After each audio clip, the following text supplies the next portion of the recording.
This is an Evergreen Media Network studio production.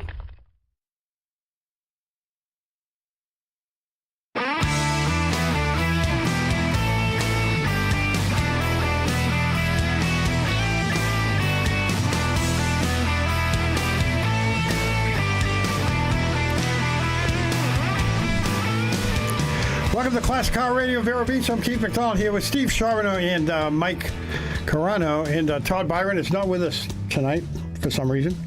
He's busy. He's very busy. He's got to finish. Yeah. For what? Oh, for River Ranch, right? The River Ranch this weekend, yeah. Oh, yeah. Is he trying to get the Mustang out there? Oh, I don't know. I know. Is he? I don't think so. Yeah, I don't think so. I know he's going to the River Ranch. Oh, what's he got to get ready then? He's got to fix that Mustang. Yeah. And then whatever other cars he's got there. You know, it's not nice to have all those cars there. People want their cars back. Yeah. He's got to do something over there. I can tell you all about that. Right? People want their cars back, man. Okay. And real quick, we got to thank Mike Hall for calling in last week. Right. We got a lot more views on YouTube. I really think it was because of Mike Hall. I really do. Probably told all his friends to call him up. Hey guys, I'm on a radio show and they're on YouTube. Anyway, today they were a marathon of Rust Brothers, Rust Valley Restoration on Motor Trend. Right. Pretty neat. Mike's a funny guy. Yeah. The show's always entertaining, especially with his buddy Avery. And I'd forgotten. It's been a few years since those shows got on Netflix, and I watched them all. Right. So now re-watching, it was kind of fun. Yeah. Gave me something to do. Yeah. Nice day today. I checked the temperature. It was 77 when I left my house. Oh, really? Yeah. Finally, got a warm day. It was hot. Yeah. I was in St. Augustine all weekend. It was cold. Yeah, we had a cold weekend. Yeah. It was in the 30s up there. Really? Oh, yeah. It was much colder up north. Oh, yeah. Wow. And we saw Meekum did very well. Yeah, I was going to get into that, but before I do, I want to just bring up the fact that DIY Network, Do It Yourself Network, is running Barrett Jackson every day from 3 till 9 p.m. West Coast. Mountain time. So that's 5 until 11. 5 till 11 every night on DIY. I'm surprised so they're on Barrett DIY. Jackson. It was on there last year. Was it? Yeah. Oh, okay. But then it's on History on Friday and Saturday. Friday and Saturday. It's on History Channel from 3 o'clock till 5 o'clock, and then it goes back over to DIY for the evening. Oh, okay. So it's like 7 hours of Barrett Jackson on the weekend, Friday and Saturday. So Barrett Jackson Scottsdale is really big. Yeah. Still not as big as Meekum was for the Meekum we went to, but it's still very big and big bucks for those cars. There are a lot of West Coast cars out there from Scottsdale, Arizona. So a lot of well-preserved stuff. And they're all no reserve. Right. No reserve on those. So they go across that block. They get sold whatever the last bid was. Yeah, I wouldn't trust that. No reserve. Yeah, thing, me either. Didn't Dale do that with his Cadillac a few years back? Yeah, Dale did that with his Cadillac. He did that with his 61, 68, the 61. The Elvis tribute Cadillac. Yeah. The one where he put the CTS, dropped the body onto a CTS, extended the chassis 14 inches, and he got low money. Yeah. Way less than what he should have got. So. Right. Anyway, I'm going to read those numbers off here for Meekum. We're bringing up Meekum again. We're 2 weeks out. We're still talking about it. Okay, so they call themselves the undisputed champions of classic car auctions. They sold $275 million worth of cars. That's crazy. $275 million in 10 days. Right. $27.5 million a day.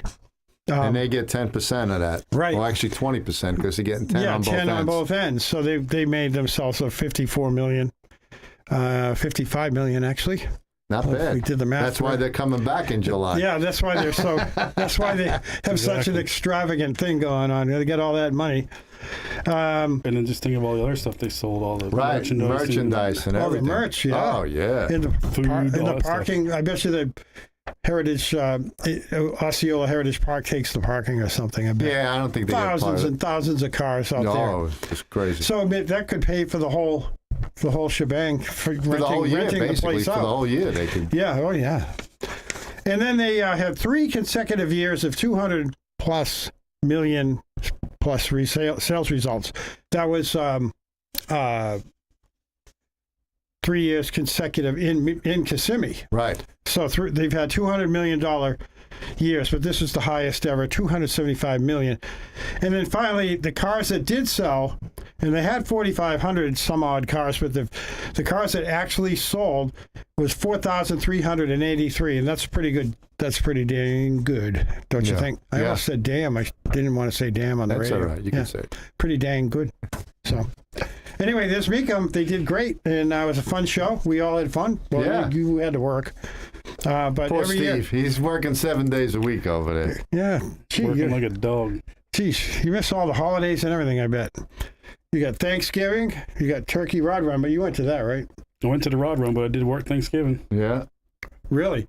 So you got Thanksgiving, Christmas, New Year's, Toyotathon, and then Mecum.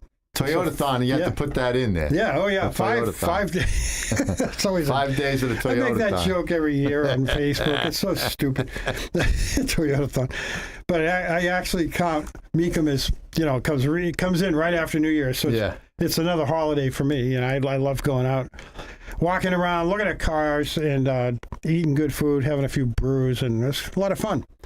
It's worth the money, even though we didn't have to pay. Yeah. Worth the money, nonetheless. Worth the gas to get out there. So anyway, I'll do a little bit of news. What do we got for time? You got plenty of time. I'm working without glasses so I can read better. Oh, boy. Yeah. Well, whatever. What do you got? I've got a couple of good stories from Hemmings this week. Hemmings has been bad lately. They've been doing a lot of stuff, foreign cars, really super old cars that we're not really that interested. We're kind of a muscle car show when you think about it. But they had a great article called "What to Look For When Buying a 63 through 67 Corvette." And they say the original Stingray is still a blue chip buy, and it is. These cars, 63 through 67, they're all going for big bucks now. You can't get one cheap anymore. And if you modify them, Oh, yeah. you make a modified Tour out of them, or pro mod out of them. They're just big money. Oh, yeah. You put an LS motor in one of those Corvettes, and it just goes through the roof. Oh, yeah. That's hopefully what I'm going to be painting this weekend is that 67 Vet. Right. She's ready for paint. Yeah, and then is there an LS in there, or that's the stock engine that's in it? Stock engine? Yep, 327 4-speed AC car. Nice. So the article, the article says 1955 through 62, it was a sports car by definition, but it was not a world-class sports car. But that changed in 63 with the split-window Stingray, a car that laid the groundwork for virtually every Corvette after that. And the old-school X-brace frame, the kingpin front end, solid rear axle, and warm and sector-style steering were out. And then they came in with the boxed frame, welded frame rails, ladder-type cross members, ball joint front end, recirculating ball steering box, and an independent rear suspension. Of course, we all know that. And that was the C2, they call it. The C2 is the 63 through 67. Right. And yeah, they got the biggest bucks at Mecum this year for sure. And there was plenty of them. Oh yeah, There were there's a vets lot everywhere. of them. And they were beautiful. Yeah. There was a gold one that was just, and I'm not big on gold. I mean, I know you had a gold Chevelle, but Yeah. I had a gold 442 also, but it was just such an incredibly beautiful car, gold split window. Yeah. I don't think they came gold that year. I think that was a custom paint. To Oh tell you yeah. the truth. I don't know what year they started the gold. Yeah, I'd have to check, but I probably won't. We'll probably get a call from Fred. Fred will tell you. Yeah. So last week, if you missed it, we had Mike Hall on the show, and then Mike Hall just today. I did mention it. He did the marathon on all day today on Motor Trend, but also check out his YouTube channel because it's really taking off. I believe he already has over 40,000. Last week he had 37,000 subscribers. Now he's already peaked 40, so he's going to really rack up the subscribers. Oh, yeah. He'll do well monetarily on YouTube. that. Yeah, YouTube. Okay, so now we another one that was on Hemmings, which was really good. It was underneath their tech section. We get a lot of questions about this engine, and that's what I say. I added that at the top. We get a lot of questions. Well, we do get a lot of questions. We get a lot of questions about the Mopar 340 TA engines, or 340s in general, right? Yeah. And it's one of my favorite Mopar engines. I really think the 340 is a potent little engine. I like the 340. Yeah. But anyway, they did some testing, and they took out a 340 TA. The TA, of course, was the higher, 290 horsepower, I believe it was.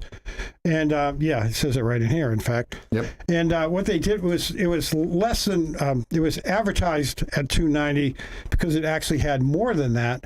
And the reason they put it down low was so you keep the insurance companies away off the necks of these guys driving them. Back then, the insurance companies really went after us younger guys when we bought muscle cars, as you recall.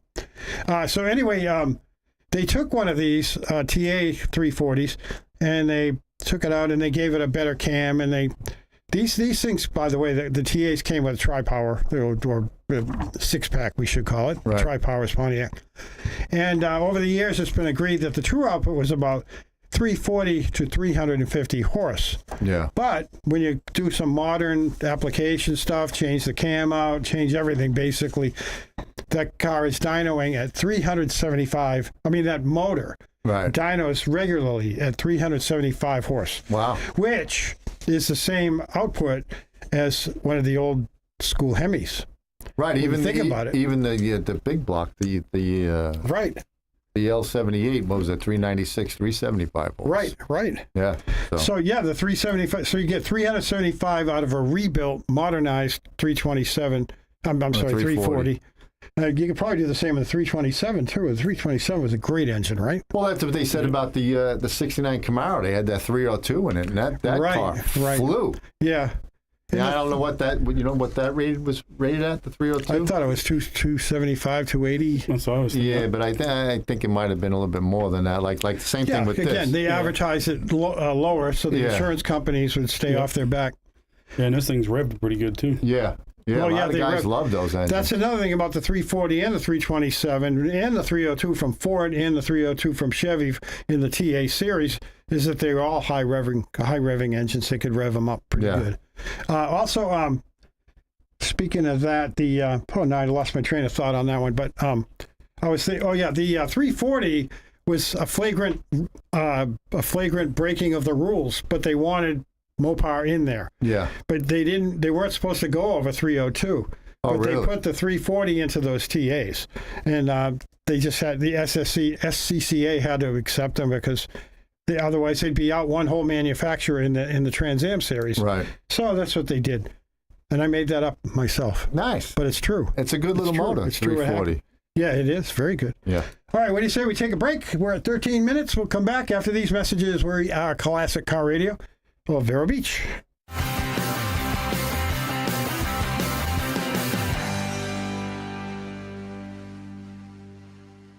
Have you ever wanted your carpets or area rugs cleaned, but you just didn't want to deal with the noise, the wet carpet, and that long dry time? And what happens to all that wet stuff underneath the carpet?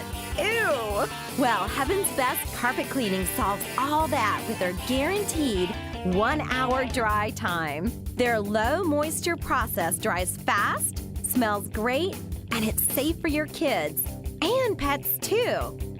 And guess what? They also clean sofas, love seats, chairs, and recliners.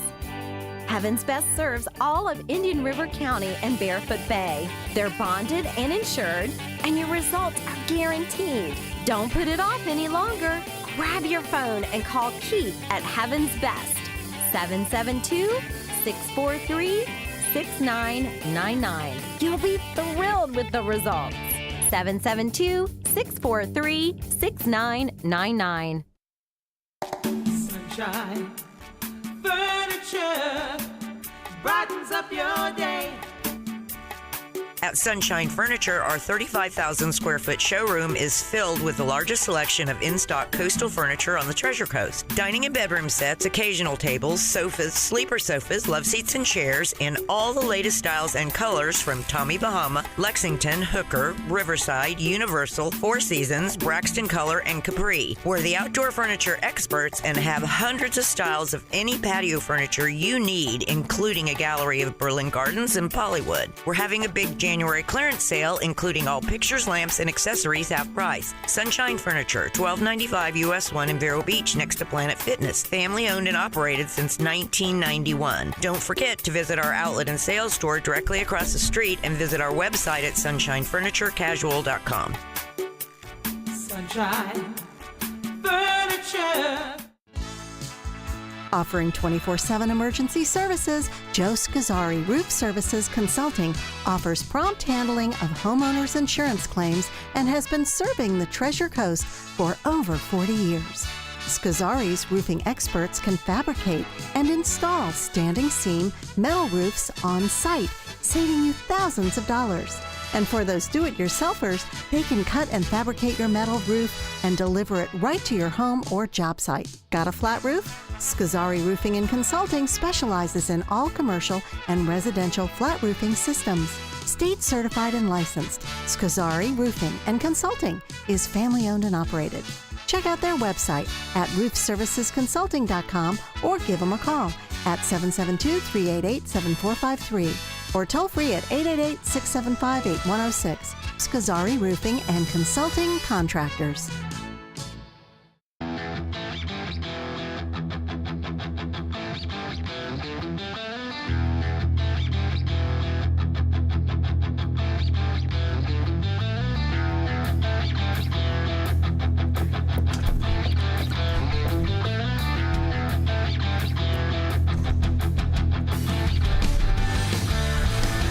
Welcome back to Classic Car Radio. We were talking about Mopar before, the 340 engine, and then before we went on break. And it just so happens that also the next story comes from thedrive.com, which still is pretty good website for information. And they still have a lot of how-to stuff on there that's really, really good for people, especially guys breaking into the hobby. But they found a massive Mopar horde. They have challenges and Cudas and Chargers. They got everything, and they're stacked 3 high in multiple barns. The collection is detailed extensively on the Auto Archaeology YouTube channel, so you can watch this. I think it's an 18-minute video, and you can see all these cars. They're in different shape. Most of them are a lot of basket cases so they've been up sitting there. outside? No, they're in barns. Oh, geez. And this guy built these heavy-duty shelves, 3 stacked, three tiers high. So he's got the ground floor and 2 more floors and there's just literally dozens of, I don't know, maybe hundreds, almost like what Mike Hall had out in his yard out there, you know. There's a point where you can see entire cars stacked 3 deep on heavy-duty shelving, not to mention thousands of parts like hoods, doors, air cleaners, engine blocks, and way more. Some people have collections. This is a horde in every sense of the word.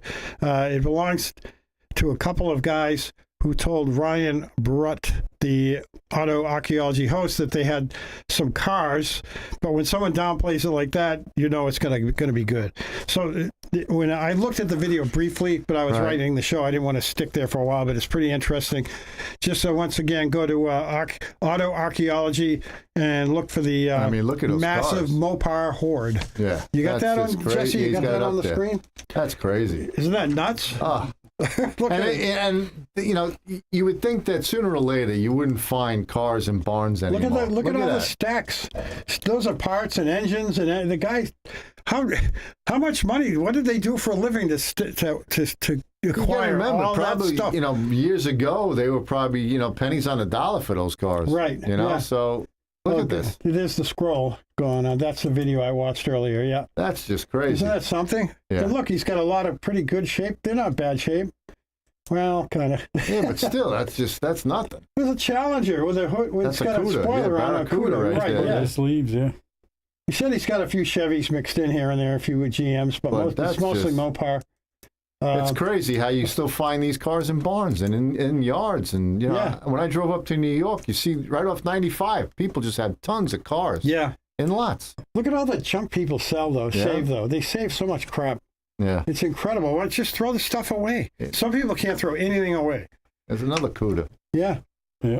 I have a pair of sneakers I blew out, and today I was looking at them. I got to throw those out, and then I walked away. And I left them, but that's maybe how those guys run. Like that. I remember I got to go Meekum, home and throw those out when I get there. Meekum a couple of years back. I don't know if it was the summer one or the January one. They had a 4-door Cuda. I've never seen one of those. Yeah. You know, I know they had 4-door Chevelles, but I don't remember, 4-door Cudas. I saw a four-door 1971 GTO this week on Facebook. Someone really? posted. And it's an authentic GTO, but it had 4 doors. 4 doors. Oh, Yeah, nice. something else. Unbelievable. That's like that guy they found last year in Kentucky. He had all those semis out there full of all the Chevelles, Camaros, Right. all kinds of stuff. And they were all like one-offs, all the SSs, Yeah. the Oh, big really? blocks, small blocks, all that stuff. That's like my buddy up in New York. I mean, at one time, he probably had 30 or 40 Box Novas in his yard, Really? just sitting in the yard. Box Novas, Box you call them? Novas, yeah. Were those the older The ones? 62 to 5? 67. Yeah, okay. Yeah. I think he's down to probably maybe 10 now. Yeah. But all the ones that he had, he had, super sport Novas with 4 cylinders in them. Mm-hmm. They came with little engines back in 62. Right, 327 or 3, No, they were 283. like 128s or 143s. Oh, the little. It was a little 4-cylinder engine and a Really? super Okay, sport Nova. okay. Yeah, it came factory with a Oh, no, little that's- dinky little crappy engine. That's sacrilege. It really is. Do that. So Yeah, so they're still out there. You just got to find them. yeah. Some people get lucky. Yeah. Yeah, I remember in college, my roommate had a 65 Nova, and it was literally a Fred Flintstone car. Right. You'd put your feet right down to the street if you wanted. Yeah. We would get in the car and hold our legs up, and he was driving. He'd keep his feet on the pedals because he had no floor underneath his feet. Right. Yeah. And the car ran great. It ran really well. It was an automatic, the 2-speed automatic. Listen, as long as it got you to and where, who cares? It just was incredibly awful. But it went Yeah. wherever it went. The trunk was solid. The back seat was okay. It's just the front, for some reason, the front. Just I don't fall out No the carpet, floorboard. nothing. Nothing there. I don't know how he possibly. When they bungee cord the doors closed, Yeah, so yeah. doors don't fly open. Right, yeah. Anyway, we got about a minute left. Why don't I just do a little history since go we're going ahead. to kill some time? You got here. my favorite one, the first one. Well, the first one, January 20th, 1909, newly formed automaker General Motors buys into the Oakland Motor Car Company, which later became what, Mike? Pontiac. Right. Oakland My Motor Car favorite. was founded in 1907 in Pontiac, Michigan. So they changed the name from Oakland to Pontiac since it was. But the guy, Edward Murphy, that founded Oakland was actually made horse-drawn carriages and switched over to cars. And then I'm sure General Motors paid him some good money to take over Oakland, which again became Pontiac. Which So which came first, the Pontiac, the car, or Pontiac, Michigan? Pontiac, Michigan. They named the car after the town they were being And it manufactured. just so in, I happened that think. it was Pontiac. Yeah. All right. No. It's Pontiac, Michigan, Right. and General Motors named the car after the city. Gotcha. Yeah, because it was manufactured there. So they said, "Oh, let's call it Pontiac." Pontiac, I believe, is an old Indian name. I'm not is it? sure. Yeah. Oh, okay. I have to ask someone from the Midwest. If I knew anyone from the Midwest, I could ask them. Oh, we got a minute, real quick. Go ahead. All right, another one. Yeah, history. Yeah, what am I doing? Preston Thinking Tucker's another- acquitted. Preston Tucker was acquitted on January 22nd, 1950. And we all know him as the guy that starred in the movie Yep. Tucker. But that was actually Jeff Jeff Bridges. Bridges, yeah. And he just sold the Tucker $1.7 million at Meekum. Right, at Meekum. Preston Tucker was acquitted of charges of mail fraud, SEC violations, and conspiracy to defraud. He just got hamstrung by the government. Yep. Because the big three Ford didn't want to him. build in that car. Well, Studebaker was in on it too. Yep, You can they bet all they were on it. all were in on it. So the poor guy got massacred by all these big companies in Detroit.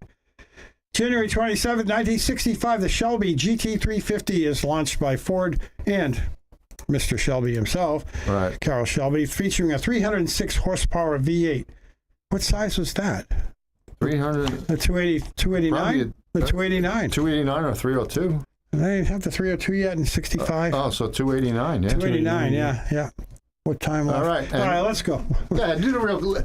Chevy builds the last car before World War II. Oh, yeah. April 20th, No, 1942. January 20th. January? January 20th. It looks like a 4 because Looks the like a thing's 4. smeared. All right. Not now mine. we go on break. We're going to go on break. We'll be right back after these messages. We made it.